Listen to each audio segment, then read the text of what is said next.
আমেরিকাতে একটা স্টেট আছে ম্যাসাচুসেট। এই ম্যাসাচুসেট জেনারেল হসপিটালে একজন পৃথিবী বিখ্যাত সাইকিয়াট্রিস্ট বসে, মনোবিজ্ঞানী, নাম হচ্ছে প্রফেসর হারবার্ট বেনসন। এই হারবার্ট বেনসন উনিও ওনার সব রুগীদেরকে দিয়ে একটা ফর্ম পূরণ করায়। সেখানে উনি কিছু কোশ্চেনার ছুড়ে দেয়, প্রশ্ন করে আর উত্তর নেয়।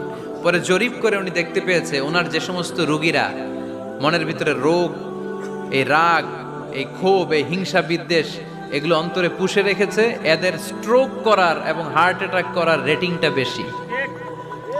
এরা মেন্টাল স্ট্রেসে ভোগে বেশি। আর যারা সহজে ক্ষমা করে দেয়, মাফ করে দেয়, এদের মধ্যে এই রোগ বালাই নাই। যেরকম সুবহানাল্লাহ। এজন্য আল্লাহ বললেন মুত্তাকিনদের ৩ নাম্বার বৈশিষ্ট্য, মুত্তাকিনরা আল্লাহর কাছে যেমনি ক্ষমা চায় তারা নিজেরাও অন্যদেরকে তেমনি ক্ষমা করে দেয়। ওয়াল আফিনা আনিন নাস। আজকে থেকে আমরা মানুষের